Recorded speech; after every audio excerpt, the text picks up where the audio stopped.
Okay. Um, my name is Zvi Leshem. I'm the director of the Gershom Scholem Library at the National Library of Israel. I'm very happy to be here with you. Chodesh Tov. In Israel, it's just about the beginning of Rosh Chodesh Menachem Av, which is very relevant to our topic. I'd like to thank my colleagues, Ruti Rubenstein, Moria Bargil, and Doron Levine for helping me to, enabling me to do this lecture with you, this shiur.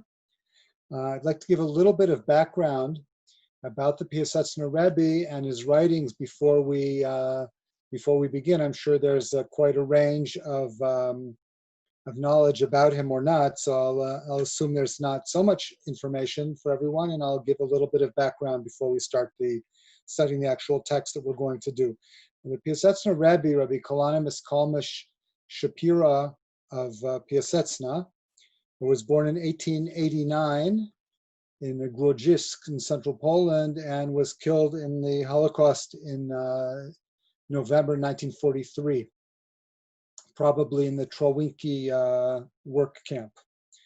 He was orphaned at a young age and became a Rebbe at the age of 19 in the town of Piaseczna, which is a suburb of Warsaw. Now it's part of Warsaw.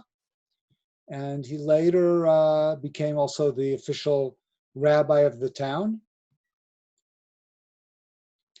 And after World War I, he moved to Warsaw, which was part of a very big trend during and post World War I of urbanization amongst Eastern European Jews. There's a huge influx from the villages to places like Vienna, to Warsaw, and even to Budapest. And of course, the life for a Hasidic community in the big city is very, very different than it is in the small shtetl. And the Hasidim were confronted immediately by the problems of modernity and secularization and all the issues, and in addition, tremendous poverty in the Jewish community at that time in Poland, partly fueled by anti-Semitism and government legislation in that direction. So the Piasetzner Rebbe in Warsaw found himself needing to deal with all these issues, and he began to work on a number of fronts. He opened a yeshiva called Dat Moshe, named after his father-in-law, in 1923, which became a very large yeshiva. At the eve of World War II, it had 300 students, which is enormous by the standards of those times. And in addition, he was, of course, a Rebbe of a Hasidic group. He was active in trying to combat the Shabbat violation, which was becoming very commonplace at that time. And he was also a prolific author. He wrote 7 books that we have today that survived post-Holocaust, and other works that were lost. I'll speak a little bit about more of that in a moment. His books are divided into 2 categories: books of what I would call Hasidic education and Hadracha, or leading one how to live a Hasidic life, starting with his 1932 book, Chovat Talmidim, addressed to the young student, how to be a good Hasidic yeshiva student, and moving onwards up the ladder to the elite of the Hasidic community. In addition, he left us with a spiritual diary called Sav V'Ziruz, and he also wrote 2 books, or we have 2 collections of drashot, Derech HaMelech, which are the drashot from before the war, and what's usually called Aish Kodesh, or sometimes called Drashot Mishnot Hazam, the teachings or the sermons from the years of fury, or which we're going to be studying from now.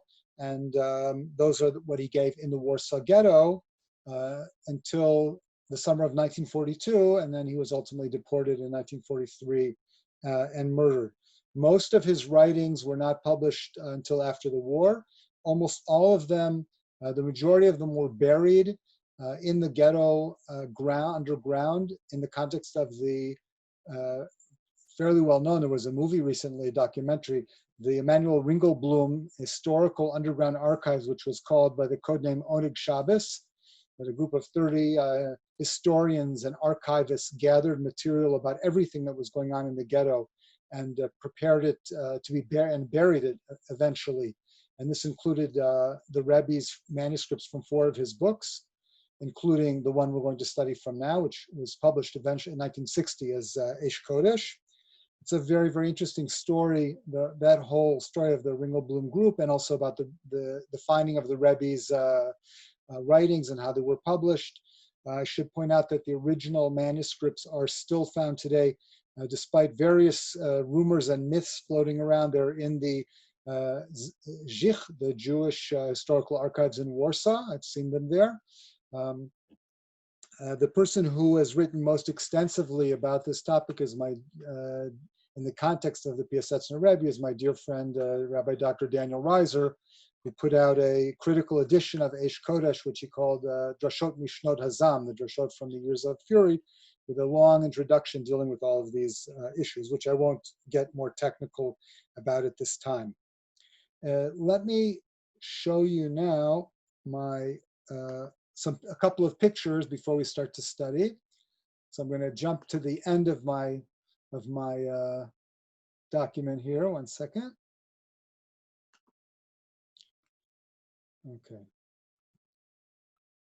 Okay, so here we see, I just have 3 pictures to show you, and then we'll start. Sorry, Zvi. Yeah. You're not sharing. Oh, I didn't do the share first. Okay, sorry. Yeah, I forgot. Okay.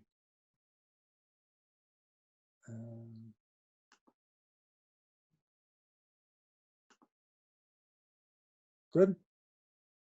Okay, so this is actually the last page of the manuscript of what's normally called Aish Kodesh. This is took from Daniel Reiser's work, where he produced also a facsimile of the entire manuscript. So it's a little hard to see here, but you can certainly see that on the sides and at the top there are corrections and additions. The book was very, very heavily edited. The Rebbe's last Drasha, which we're about to study, which was given in Shabbat Chazan right before Tisha B'Av in 1942, is over a year before he was deported, and probably maybe even over a year after before he gave the writings, the manuscripts, to the Ringelblum group to bury. And he had time to make extensive notes and changes, to take out sections, to add sections, to move sections, and also to add content notes, which are kind of footnotes, of which there are two famous ones, which I'll speak about perhaps in a moment. This is the first edition of the book as it was published in 1960 in Jerusalem by the Piasetzner Hasidim, who at that time were led by the Rebbe's nephew. I should point out the Rebbe's younger brother was Rabbi Yeshaya Shapiro, who's famous as the Admor Chalutz, the pioneering Rebbe.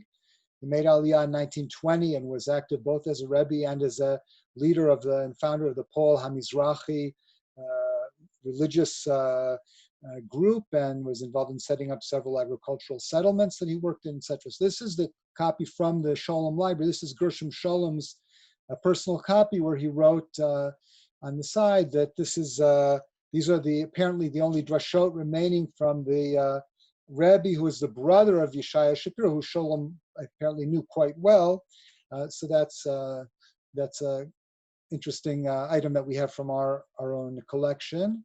And for anyone who doesn't know this famous picture, which is from Yad Vashem, it's one of probably the most famous picture of the Rebbe. There are several others that we do have, but this is obviously the most famous, I think, and has the most recognition. Okay, so a few more preliminary comments before we begin. Okay, what are the purposes of these drashot, of these sermons? The Rebbe gave sermons underground in the Warsaw Ghetto over a 3-year period from Rosh Hashanah in 1939 to this drasha, the last drasha of the Warsaw Ghetto, which was given on Shabbat Chazan, which we'll be marking in a few days, on July 18th, 1942. Daled Av, it was that year. It says 78 years ago, this Shabbat. In general, I would make a statement that Hasidic biblical commentary, and I say in general because we have to be cautious about generalizing, is not particularly interested in what we call pshat, the simple meaning of the verses, but rather, since Hasidism is more of a way of life than it is a theological system, is more interested in using the verses as a jumping off point for giving a message of practical advice. That could be to strengthen one's emunah, one's faith, one's yirah v'ahava, love and fear of God, to give one more deeper understanding of prayer or deeper intentions for keeping mitzvot, to create a more vibrant religious life. That's as a general statement. I think that that's very true of the Rebbe's drashot in general. He, coming in a modern context, also is dealing with the fact that around him there's a lot of rampant violation of Jewish law and of normal Torah standards, and he addresses those issues as well. As soon as you get to the Holocaust, obviously you're in a whole different situation. And drashot given during the Holocaust obviously deal with the very, very severe situation that the Jewish community finds itself in, where the crisis of faith is absolute, one could say, where there's a complete and total breakdown of every aspect of religious life. If before the war it was difficult maybe to keep mitzvot in some ways in interbellum Warsaw, obviously that doesn't compare, or to study Torah, it doesn't compare with the situation in the Warsaw Ghetto, for obvious reasons. Okay, not to mention the ongoing worsening situation of the closing of the ghetto, deportations, murders in the ghetto, starvation, mass disease. Okay, all the things, nothing that I have to talk to anyone here about. So all of these things are relevant to the content of these drashot. By and large, the Rebbe does not openly speak about what's going on in the ghetto. There are hints, and there have been works written, most recently by Professor Henry Abramson from New York, to try to trace the correlations between the events in the ghetto and the hints to them in the drashot. This is done before by Nehemiah Poland and others. Okay, this is obviously very important, but the Rebbe does very openly address the topics of evil and suffering and the effect of evil and suffering upon one's faith. And I would say that this book is essentially an attempt at grappling, a very personal, intimate grappling of a spiritual giant and a master Kabbalist and mystic with his own, first and foremost, his own coming to grips with the radical absurdity of the situation that he's living through, and trying to present that in a way to strengthen the faith of his Hasidim and listeners as well. And since he did have this buried for posterity, apparently felt it would have an important message for us survivors or people in later generations as well. Okay, and he did include with his buried manuscripts a letter to the finder to try to publish these materials and encourage people to study them as well. So essentially that's what we're talking about here. In all these drashot, in some way or other, we're looking at different creative mechanisms for strengthening one's faith in the context of absolute radical evil, suffering, and lack of the normal structures which lead one to religious faith. I'll just make one more comment and then we will begin. One of the things that scholars academically have looked at in this book for several decades, and there's been a tremendous amount of research in academics on the Rebbe, and it's really mushroomed in the last few years, and also almost all of his works have been translated into English and some into other languages as well. There are changes that seem to go on during the course of the war in the drashot. Now, why is that? Okay, on a very simple level. When the war began, Rosh Hashanah 1939, that's the first drasha, no one knew that there was going to be a Holocaust. They knew that there was a war, and in war there's suffering, in war people get killed. The Rebbe's own son and other members of his family were killed in bombings at the very beginning of the war, in German bombings of Warsaw. But no one had any idea that this was leading to what we look back at as the Holocaust. So obviously the messages change as the situation worsens. So for example, in the early parts of the work, very often the Rebbe talks about, don't give up hope. God can save us at any moment. Yeshua Hashem keherafayim. God immediately can redeem us. And he later on tends to drop that message. And in one place he even writes openly that it's not good to give that message because time after time the hopes are dashed and then people's faith is even more damaged. That's one example. Another example is that in the early stages, the Rebbe takes a very classic view of suffering, classic rabbinic view, and views it as a punishment for sin. Says we have to do tshuva. We need to repent. There's obviously we must have been sinful, and therefore, as a people, therefore we have these sufferings. He absolutely rejects that position later on, and clearly thinks that it's impossible that any kind of sin could justify the magnitude of suffering that's occurring in the Holocaust, which on the one hand is sort of comforting, and on the other hand, it leaves you kind of without an anchor. You don't have any more of the normal theological moorings that can hold you in place as you try to navigate this insanity, and he has to come up with other constructs, which is very theologically creative. Okay, all of what I just said has to be taken with a little bit of a grain of salt, because since the Reiser edition came out, we know that the Rebbe changed many things, and the order that we read the drashas in isn't always 100% faithful to the order they were given in, and that's something that needs to be studied more. But I'm not going to get into that. Okay, at this point, let us begin our study. We're going to read the last drasha that was given in the Warsaw Ghetto that we know of in July 18th, 1942, by the Piazetzner Rebbe.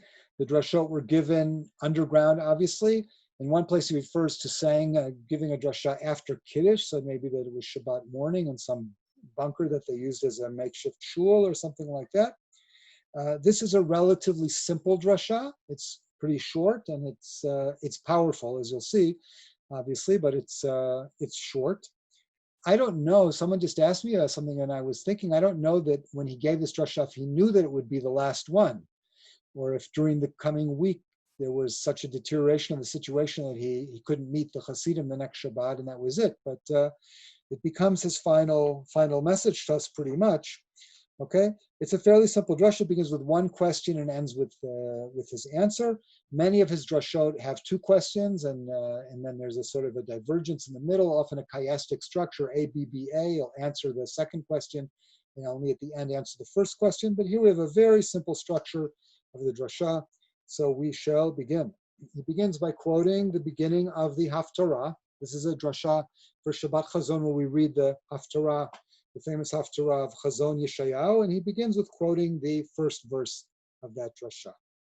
Chazon Yeshayahu ben Amotz, asher chaza al Yehuda v'Yushalayim, b'mei Uziyahu, Yotam Achaz, Yechizkiyahu, Malchei Yehuda. The first verse in the book of Isaiah. But this is the vision of Isaiah, the prophetic vision of Isaiah, the son of Amoz, who prophesied regarding Yehuda and Yerushalayim during the time of the various kings that are listed there, the kings of Yehuda, of the southern kingdom. Okay, and now he opens with his question. Navina, lama Shabbat hazeh nikra al shem haftarah. Let's try to understand, why is this Shabbat called Shabbat Chazon, the Shabbat of vision, literally, named after the opening of the Haftarah? Hen yeshnam, he says, now, well, maybe that's not such a strong question. Hen yeshnam od Shabbatot, ki Shabbat Nachamu, the week after Tisha B'Av, v'Shabbat Shuvah, hanikrem al shem Haftarot. We have other examples of Shabbatot named for their Haftarot. Like Shabbat Nachamu, the next Shabbat after Tisha B'Av, Shabbat Shuvah between Rosh Hashanah and Yom Kippur. Aval betach bekulam tam lehem shemishunim mikol Shabbatot Hashana shenam nikraim al shem haftarot. There certainly must be a good reason for each one of these, because they're very exceptional. We know that all the Shabbatot of the year are named after the Torah reading. Okay, and if we have also, in addition to that, added a name for the Shabbatot based on the Haftarah, there must be a special reason for each one. Now, we'll start to play with that a little bit in relation to Shabbat Chazon. V'im mipnei shehu beina mitzarim, v'Haftarah medaberet mina chorban. If for the obvious reason that we read this Haftarah during the Bein HaMitzrayim, during the 3 weeks, and not only during the 3 weeks, but during the 9 days between Rosh Chodesh Av and Tisha B'Av, and sometimes on Tisha B'Av itself, actually. Halogam haftarot shel shtei Shabbatot hakodmot מדברים מנבואת ירמיהו שהייתה שנים רבות אחר ישעיהו, והממש בשעת החורבן. ומכל מקום לא נקראו השבתות על שם ההפטרות. We want to say, well, this is called Shabbat Chazan because this Haftorah talks about the Chorban, about the destruction of the temple, of the first temple, and we read it right before Tisha B'Av. It says, okay, that's true, but the previous two Shabbatot, we also read Shabbatot of Puranuta, of destruction, of predicting destruction, in a way even stronger, the Shabbatot of Yirmiyahu, of the prophet Jeremiah, who was actually at the time of the destruction, way after Isaiah, and his are also very much about the destruction. So why aren't those Shabbatot also named after those Haftorot? Okay, and we're left at only within the 3-week period, the 3 Shabbatot, where we read Haftorot about the destruction of the temple, only this one, Shabbat Chazan, is named for the Haftorah, not the other one. So we're sort of back where we started from. What is it about this Shabbat and about this Haftorah that causes us to put them together and name the Shabbat after the Haftorah? So now he'll begin to answer. He says, Amnam ita, but however, there is a midrash in Shira Shirim Rabbah, okay, one of the classic midrashim of Chazal, of the sages, that says the following thing, discusses different types of nevuah, different types of prophecy, and says the following, Be'eser leshonot nikret ha-nevuah. Nevuah prophecy has 10 different names in the Bible. And now he lists them. Chazon, nevuah, hatafa, dibur, amira, tzivui, masa, mashal, militza, chida. Okay, roughly translated prophecy, vision, preaching, speaking, talking, commanding, allegories and riddles, etc. Okay. So there's all these different kinds. Well, obviously they all have significance. The Torah wouldn't bother to use 10 different languages if they were all exactly the same. So he's not going to get into all the different issues, but he has one point that he makes immediately, continuing to quote the Midrash. Eze kashem mikulan, in which one, when we're talking about a prophecy of doom, let's say, a prophecy of destruction, which is the worst? Rabbi Eliezer Omer, chazon kashem. The prophecies that begin with the word chazon, or that are called chazon, of vision, are the worst. Shneamar is a verse also from Isaiah, from the 21st chapter. Shneamar, chazut kasha hugad li. A hard vision was given, was told to me.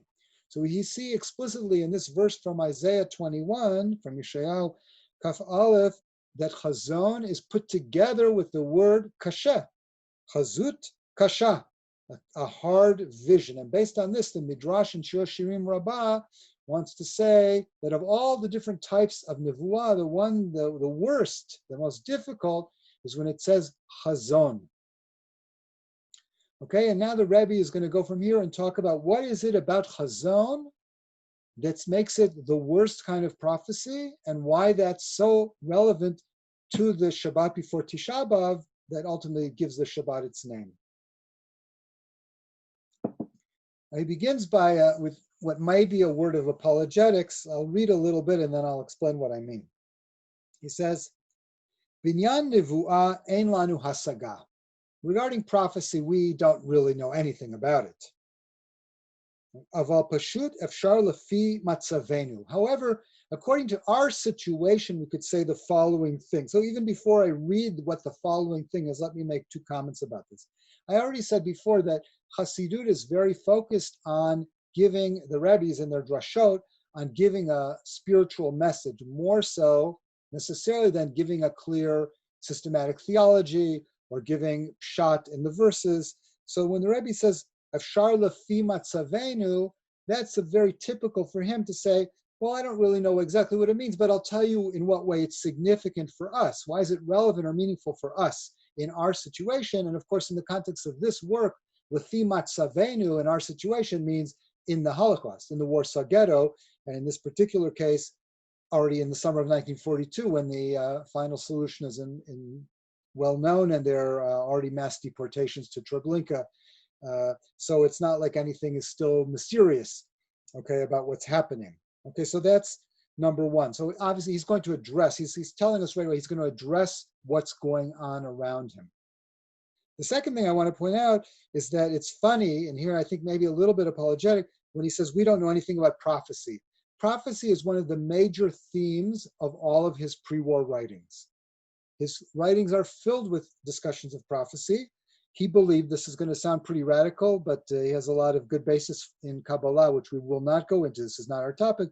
He believes that it is possible to achieve some level of prophecy or Ruach HaKodesh, of some sort of prophetic inspiration, also in modern times, in his own generation. And to some extent, he wants to train his Hasidim, especially the elite, to try to do mystical and spiritual exercises and techniques that will open them up to a higher state of consciousness, ultimately leading to prophecy. So in a number of places, he of course qualifies that, and he says, we're not really talking about prophecy exactly, but it's a very, very major theme. It's almost all of his books discuss it, often prominently. So to say, well, we don't really know anything about prophecy could mean it's just sort of an apologetics, like I don't want to claim to be a prophet or anything, but anyways, I'll tell you how it's relevant for us. Or it could be that he's saying, here, 3 years into the Holocaust, at this point, I don't know anything anymore. Whatever I thought I understood before, I don't really know. That's also possible. But in any event, he's going to tell us what it means for us in our situation. So let's go on. Ki kvar dibarnu, איך שעכשיו רואים כמה רחוקים השמיעה והדיבור מצרות וייסורים, מן ראיית הצרות וייסורים, ומכל שכן לסובלם, רחמנא ליצלן. Because we've already spoken about in previous drashot, what a radical difference there is, what a huge gap there is between hearing about sufferings and sufferings and afflictions, and speaking about them, how incredibly different that is from actually seeing afflictions and suffering, and even more so to experience it, God forbid, heaven should save us. Okay, he's talking to an audience of people who have suffered horribly for 3 years, have seen perhaps many or most of their family members killed or die of starvation, die of hunger. Most of his family is gone, long gone by now, all dead except for one daughter who was soon to be deported to Treblinka and killed.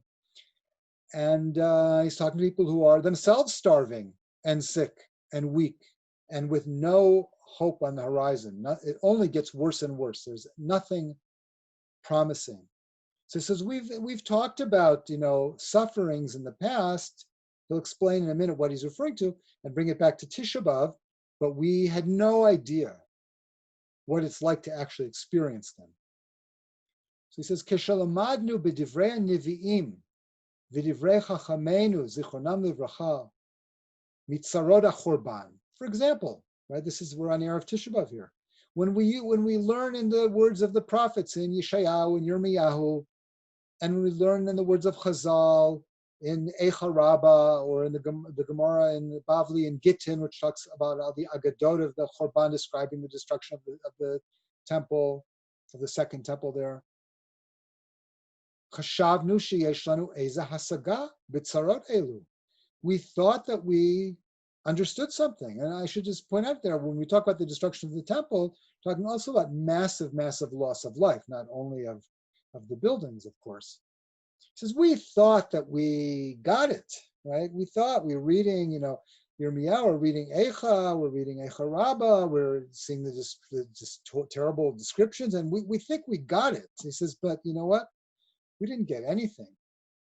Even though, he says, Af bachinu azlefamim. We would sometimes even cry. Like, for example, in reading Eicha, reading the Kinot on Tisha B'Av, the dirges and lamentations, people sometimes cry.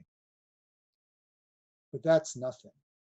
Achshav ro'im shalishmo tzarot Kama rav hamerchak milirotam mikol sheken l'savlam rachmana latzlan. Now we understand, now that we're living in a time of suffering, and we see and we experience that to hear about someone suffering is a totally different world from to actually see people around you suffering, or even more so, to experience it yourself. Again, heaven should save us. It's almost a completely different category. It's not even part of the same category. It's off the scale. There's nothing to compare.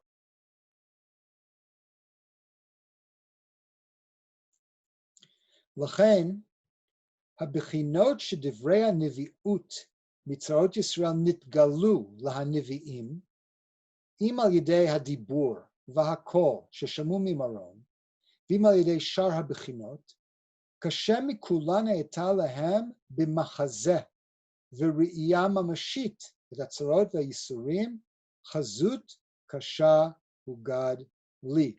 So going back to the midrash that he quoted at the top of the page from Shir Shirim Rabbah, that chazon, the vision, is the most difficult type of prophecy of destruction. He comes back to that theme now and he says, so all of the different aspects or different types of prophecy that speak about destruction and the sufferings of the Jewish people that were revealed to the prophets, whether they heard speech or a voice, a heavenly voice that came to them from above, or through some other medium that it came to them in a dream or a vision, right? Or in the case of Jeremiah, even being present. The most difficult for them, the hardest of all, is when it's a vision where they actually see it. And as hearing, in this case, is speaking or hearing is not as privileged as seeing. So in a sense, in a negative way, seeing is privileged over hearing, that it's worse. It's much more difficult to see a vision of the Churban, of the destruction, than it is to hear about it. So let's say if certain prophets were told by God about the destruction, that was very horrible for them. But it was nothing compared to those who saw a vision of it, like Isaiah did, Yeshayahu, Chazon Yeshayahu, in the prophecies that we read in this Haftarah.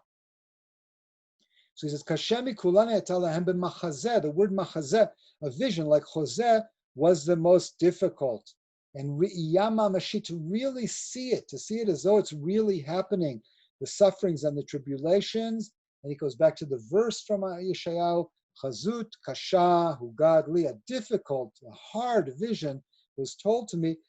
Actually, it's interesting play on words here. A vision was told to me. So we have here in a mixed media of the kind of like roim et kolot, but we won't get into that. Okay. And now from that point, so he's already hinting at why this Shabbat is called Shabbat Chazon, because the Haftarah deals with the most difficult presentation of the Churban, of the destruction that exists in the prophetic writings.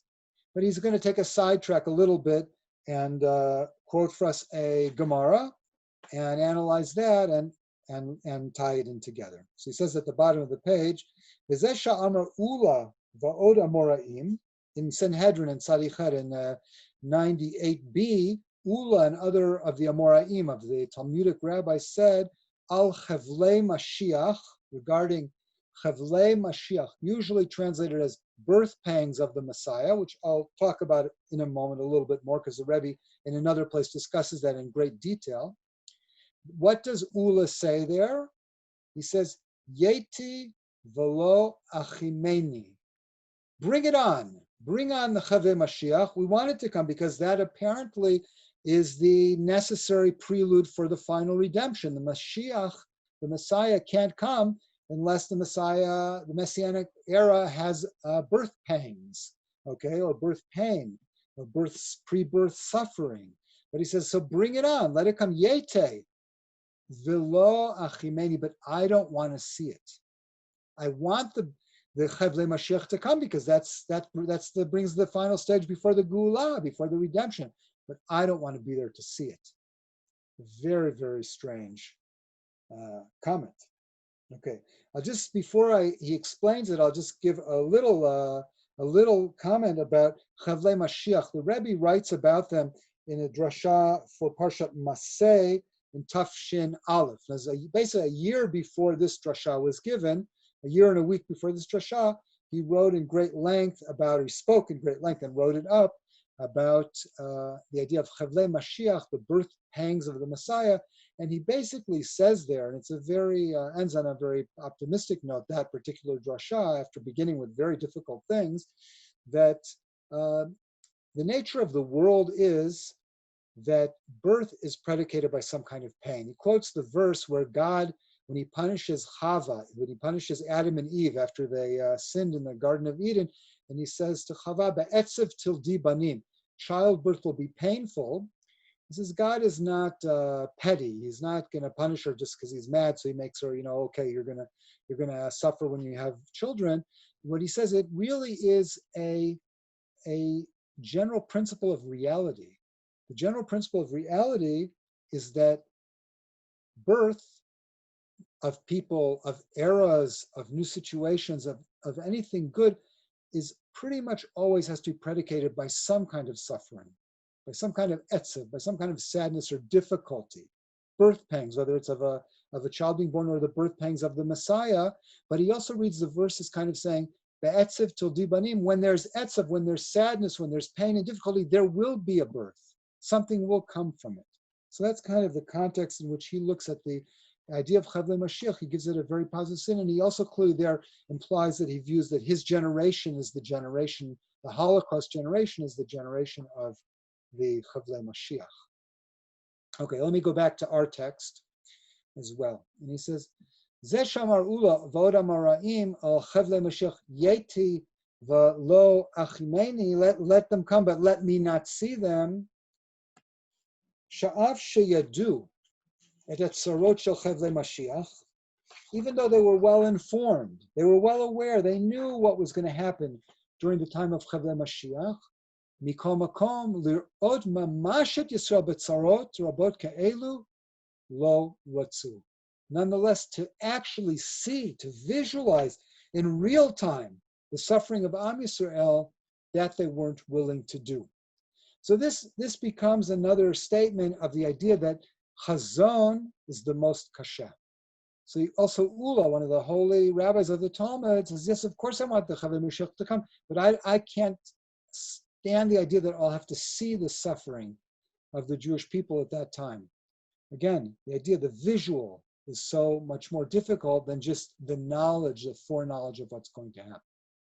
Ulefi zeh, Eina kavana al atzman bilvad. Now, needless to say, Ula and these other rabbis, the Rebbe sees that they were them as great tzaddikim, they're very righteous people. They're not worried about themselves primarily. Limnoa et atzman mitzar, to avoid their own suffering. That's not their main thing. Their main thing is the vision of all of Am Yisrael, of all the people suffering. Rakamosha shar tanaim v'moraim amru et godel atzar bizman chavlei Mashiach, just like other of the Tanaim and Amorim, the rabbis of the Mishnah and the Talmud, spoke about the great sufferings in the time of Chavlei Mashiach. Higdilu hem od yoter va'amru. Ula and his friends went a step further, and in order to emphasize how difficult of a period it would be, they made their statement that we don't want to see it. Kamash v'amru, and they said, Kama sheyodim anu v'kama shomrim befinu min atzarot lo nuchal etaram k'fi sheyu be'emet. As much as we talk about it, as much as we describe the sufferings that will be in the future era, we cannot really possibly describe it. Ki eino domeh ha'yidiyah v'dibur mi'atzarot l'ri'iyah. There's no comparison between knowing about the sufferings and speaking about the sufferings and hearing about the sufferings as it is to actually seeing it. This, of course, goes back to what the Rebbe said a few paragraphs ago, that we on Tisha B'Av read about the Chorban and we thought we understood and we even cried, but now we realize that we didn't understand anything about what suffering really means. So therefore, says Ula, that we don't want to lir'otam, we don't want to see them. Even though I know about him, I have all the information, but I can't bear the thought of having to actually see it happen. Bring it on, but I don't want to be around at the time. I don't want to have to see that. Very, very difficult comments. Okay. The Rebbe now is going to go in a different direction. He's going to look at something from the story of the Exodus from Egypt. Let's keep in mind that the exile in Egypt is the prototype for all future exiles in rabbinic historiography. So all the exiles, including the exile of Rome, which includes the Holocaust, is in a sense somehow foreshadowed by the sufferings in Egypt. And the redemption from Egypt is also seen as the prototype for all the future redemptions. So let's see how he plays with those ideas here. So he's going to quote a verse from Shmot, Perek Gimel, the 3rd chapter of Exodus. V'zeh, this is the meaning of the verse. Vayomer Hashem, ra'o ra'iti et oni ami asher b'Mitzrayim, v'tza'akatam shamati mipnei nogsav ki yadati et mecho avav. So God says, I have certainly seen, ra'o ra'iti, is strengthening with a double verb to strengthen, but again, the idea of vision. I have seen the poverty of my people in Egypt. I've seen there, and I've heard their cries because of the taskmasters, and I know their pains. So now the Rebbe asks a question on this verse, a pshat question, you could say. Shal pi pashut, lama kativ ki yadati me'achar shekfar kativ ra'o ra'iti. Why does it say God knows about the sufferings of the people in Egypt if it already said in the previous phrase, I saw the suffering? So if he saw them, then he obviously also knows them. So why emphasize both of those aspects? And he's going to answer that question with a mashal, with an allegory. Allegories are very, very popular with Hasidic darshanim, Hasidic sermonizers, and he's no different. He many times brings parallels. Very often his parallels are of a father and son, or often the king and the prince, okay? And here he's going to give us an allegory of a father and son here. I'll read it first, and then I'll add an interesting point about this particular allegory. He says the following, well, yesh, he says, sometimes it happens. Ha'av yodea shetova gedola libno lasot lo nituach. Sometimes a father knows that it's very, very important and positive for his son's health for him to have an operation. And I just point out that the Rebbe was very, very well versed in medicine. He studied on his own medicine and psychology, and he was very, very involved in medical consultations in Warsaw. That's a whole story in and of itself. So he says, sometimes the father will know perfectly well that his son needs to have an operation, and that that's the best thing that can be done for him. That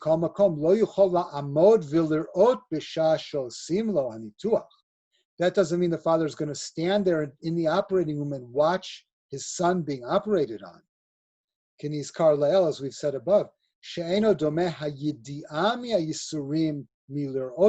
it's a huge difference to know something intellectually about suffering and to actually see it in person or even in one's mind in a prophetic vision.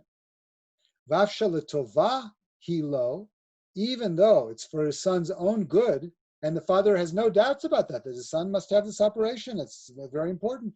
There's no way that he's going to go in and watch while his son is being cut open and operated on. In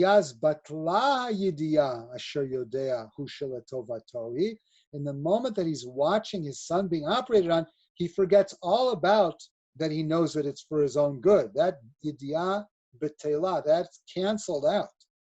V'rak b'yisurei bano hu margish, the only thing that he sees is that at this moment his son is suffering. So I must point out here that the Rebbe's own son, Rabbi Elimelech ben Sion Shapira, was extremely, extremely ill in the 1930s as a young man. And the Rebbe writes in his diary, I mentioned that the Rebbe has a spiritual diary. It's called Tzav V'Ziruz.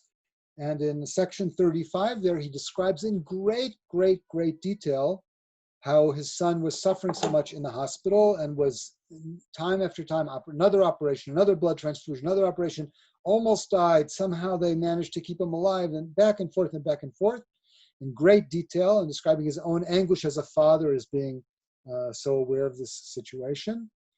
In the end of the story, the son gets better, but then the Rebbe in 1939 adds a postscript that his son was killed in the bombing of Warsaw the day after Yom Kippur. He was hit the day after Yom Kippur in 1939 and died during Chol HaMoed Sukkot. So that's unfortunately, the very sad ending to that, tragic ending to that story. But there's no doubt in my mind that when the Rebbe spoke these words here, that he was also thinking about the time when he went through this with his own son. Okay, so that's the mashal, that's the allegory. Now he reads that back into the story of the Exodus and God's awareness of the Jewish people's suffering. V'nei galut Mitzrayim, k'mo shar galuyot v'yisurim, the exile in Egypt, like the other sufferings and exiles, presumably the Shoah as well, hayu l'tovat Yisrael, were ultimately for the good of the Jewish people. Okay, I'm not going to get into the Holocaust theology of how he views this. This is a very deep topic and requires a whole long shiur in and of itself. There is a place, Drasha, where he clearly implies that if this is happening, it's God's will, and it must be in some completely unfathomable way for the greater good of the Jewish people. That could be related to the Chavlei Mashiach, birth pangs of the Messiah theme, but I don't want to get into it more. But in any event, he says, Galuyot, sufferings, are ultimately for our own good, or else God wouldn't have done them. V'zeh shamar, so when God speaks in the verse in Shemot and says, Ra'o ra'iti, I've surely seen the sufferings. V'kevan shera'iti be'ri'iyah, since I saw them. L'chein yadati raket mechoavav. V'lo b'hatova mimechoavav. Okay, if you remember the verse, God said, I saw their sufferings, I know about their pain. Okay, so he's explaining it this way, like the father. The father knows that the operation is for his son's own good, but when he sees the suffering, then he only knows that his son is in pain. He doesn't know that it's for his own good. When God sees our sufferings in Egypt, God knows that the Egyptian exile is somehow for our own good. That's why we're there. He put us there for a reason. However, when he sees our sufferings, that cancels out, in a sense, very anthropomorphically, cancels out God's knowledge that it's for the good of the Jewish people, and all that God knows now is that his children in Egypt are suffering. All he knows is that they're suffering. And therefore, immediately, he sends Moshe, el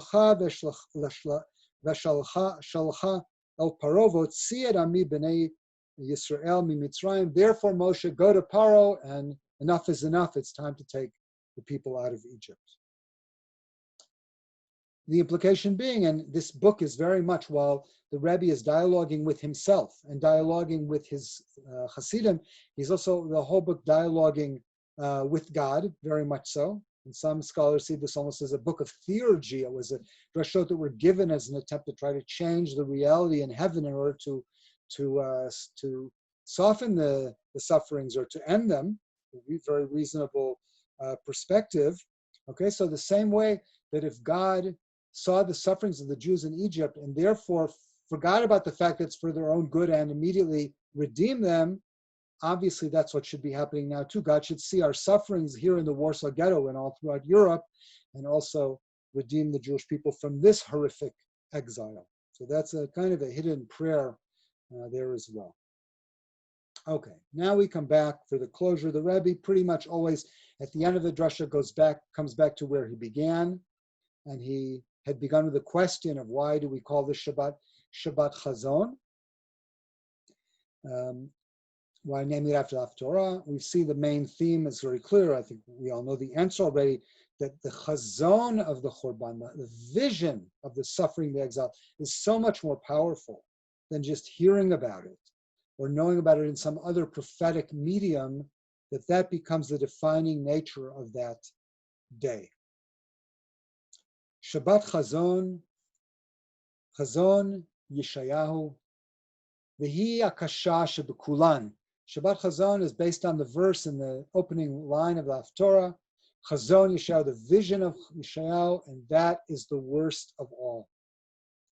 Gam lir'ot etzarot, to also not only hear about, not only know about, but to see the sufferings, which he's doing and all the people around him are doing.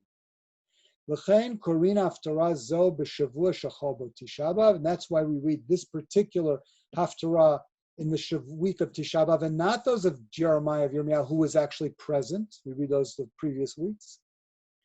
The Shabbat nikra al shmo Shabbat Chazon, and we actually refer to it as Shabbat Chazon, based on this verse. Okay, so where does that leave us? Okay, it can't end there. We have to end with some. He's here to uplift his listeners. So if he's gotten that by now, everyone's even more depressed. So we've got a few lines to close the drasha and try to give us some uplifting message at the end.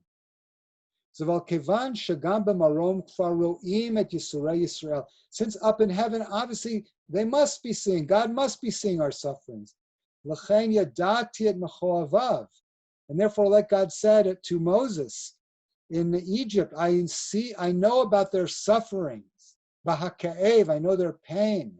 And not for any theoretical good that be coming out of it.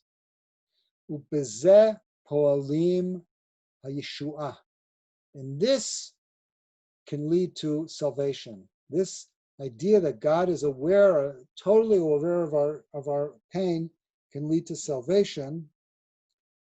Bechinat, and now he quotes a verse from the book of Daniel, written in the Babylonian exile, also in a difficult time.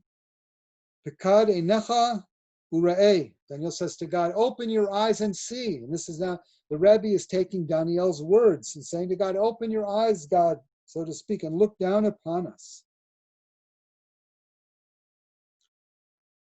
V'haftarah matchalet b'chazon shakashem mikulan. It's true that Haftarah begins with the words Chazon Yeshayahu, with Chazon, which is the most difficult of all, u'misayemet b'Yeshua. However, the Haftarah ends with a verse relating to redemption. He quotes, Sion b'mishpat tipadeh v'shovya b'tzedakah.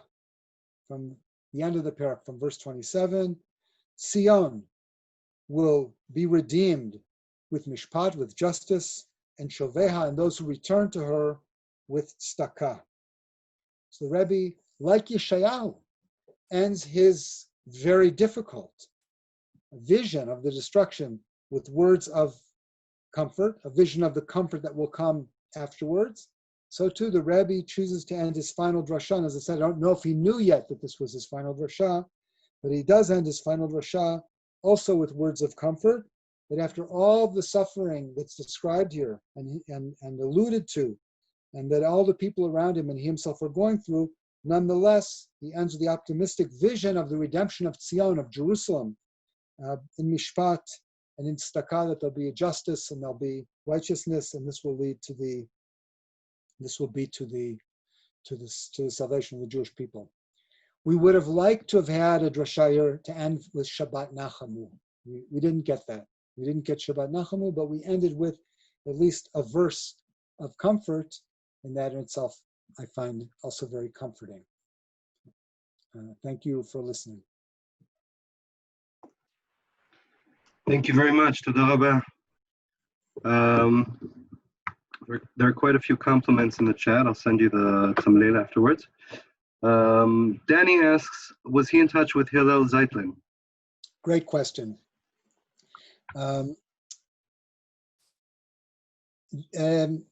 Various scholars, academic scholars, including myself, I have to be honest, have done extensive comparisons of the writings of Hillel Zeitlin, who was a publicist and author and a sort of public figure in Warsaw, a unique figure in Warsaw Jewry, also in the interwar period, The Rabbi Hillel Zeitung was certainly aware of the Rebbe. He wrote a book review. He published a book review on the Rebbe's 1932 book, Chovad Talmidim, very positive, a little bit of criticism, but a very positive review overall.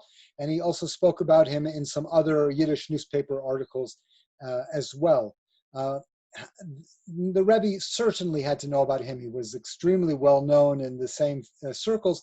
Recently, someone found a young scholar of the Piasetzner Rebbe named Shalom Matan Shalom, who's writing a biography of the Rebbe now and has done amazing archival research, found a Yiddish newspaper from that period that clearly places the Rebbe and Hillel Zeitung in the same place at the same time.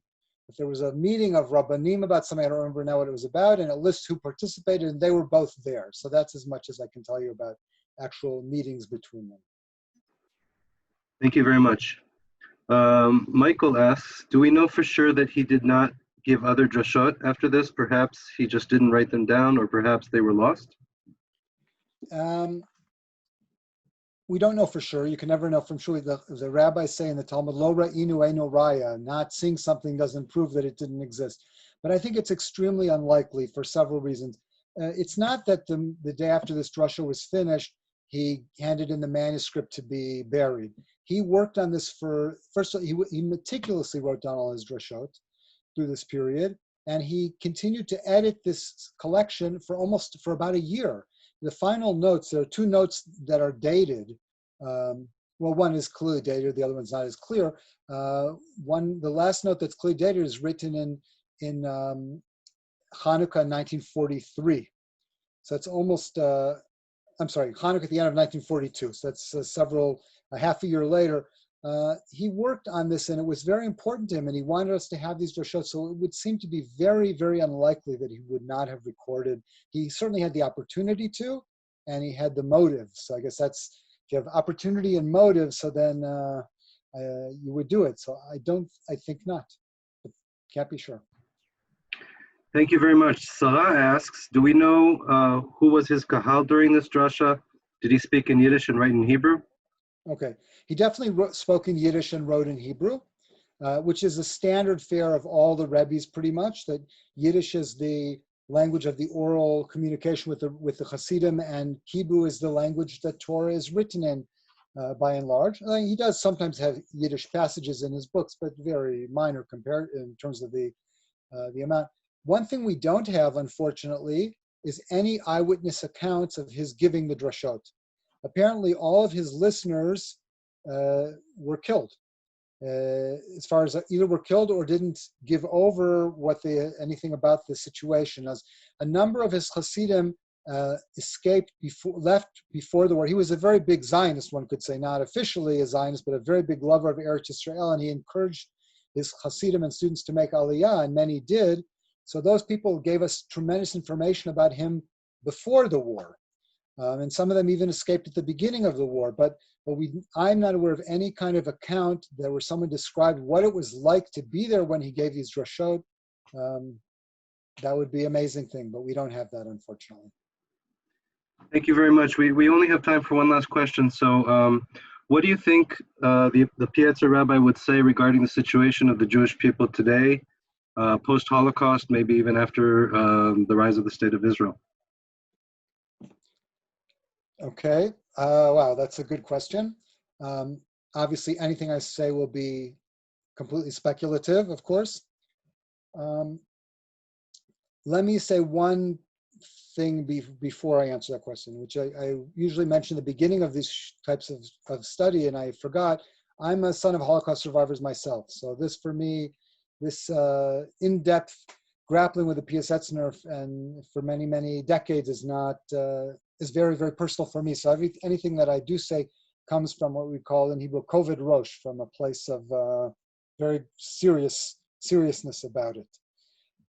That being said, and not knowing for sure, I think the Rebbe gave us some hints of what he would think. First of all, we know that he was very, very dedicated to Eretz Yisrael. He bought land here, and at one point when his brother, who was a very leading Zionist figure here, the Admorei Chalutz, when his brother at one point suggested to him to sell the land because the Rebbe was in terrible financial straits.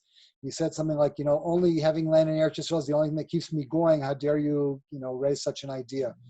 And the Rebbe also, I should also say, it's very important historically to point out that he could have been smuggled out of the ghetto on 3 separate occasions and presumably eventually made it here, and he refused. This is very well documented, and he refused, and he insisted on staying with his Hasidim to the end. So that's one point. He's very strongly connected to Israel. The second point is that he did leave a letter, as I mentioned, with a couple of letters or short documents with the manuscripts. And one of them was, whoever finds these, please send them to my brother Yeshaya Shapiro in Tel Aviv, or publish them and try to spread them out amongst the Jewish people and let people study them, and it will be a great merit for them. He did want these messages to come through, and he also thought that they would eventually reach someone and be significant. The third thing, with this I'll really close my point.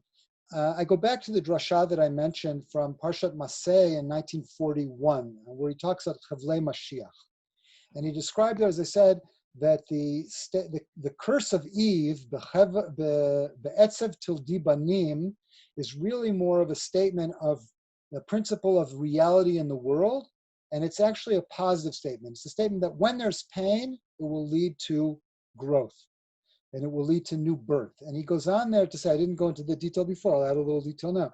He goes on there to say, to clearly imply that his generation is the generation of Chavlei Mashiach, suffering these horrible sufferings in order to pave the way for the Messianic era. And I think that the implication that he gives there is that while it's happening, while you're in the midst of the Chavlei Mashiach, you can't see the bigger picture. But God does see the bigger picture, and God knows what it's leading to. So I think that all these are hints that that he saw that something good had to come out of it. And I think that without getting into the very, very touchy question of, was the Holocaust versus Israel, Midianite Israel, and all that, I don't want to touch that. But I think that if he were to know today, when he wrote a letter saying, I hope someone will read my book someday, if he were to know today that in Israel and in all over the Jewish world, that there are, first of all, that there is a state here, an independent country, and there's a huge yeshiva world here, and there's a huge Hasidic world here, and that his writings are studied today by Jews of every form, from the most Haredi to, I don't like all these terms, but for the purpose of argument, to national religious and religious Zionists, through to some of them even secular, so-called secular people. Again, I try to avoid these terms, but I've also, studied his works. I think that he would be very, very comforted to know that the Jewish people, first of all, survived the Holocaust. I mean, not most of the people that were there, but as a whole, that we have come a long way since then in a positive direction that I think he would see as being moving towards the Geula, and sort of giving credence to his feeling that he must be living in the times of Chavlei Mashiach, of the birth pangs of the Messiah. So that, but like I said, very speculative. But that's what I think. That's what I feel. Chodesh Tov, everyone. And we should have lots of good tidings, and on the health front, and the economic front, and the interpersonal front, and maybe we can still pull it off and bring the redemption night after fast on Tisha B'Av. So we all have to work hard, do our part. Chodesh Tov. Amen. Yishar Koach. And I'm going to open the microphones for whoever wants to say thank you in person. And thank you very much, and have a good evening or afternoon or morning from wherever you are. Thank you. Thank you. Thank you very much. It's excellent. Thank you very much. Kol hakavod, Zvi. Who's that? Karen. Oh, hi, Karen. Zvi, Pesach Somer, how are you? Baruch Hashem, it's great to see you. Yes, it's so nice to learn from you. Next time in Yerushalayim, here's Gershom. Fantastic. That will be really wonderful. Looking forward. Yeah. Good Chodesh. Chodesh Tov.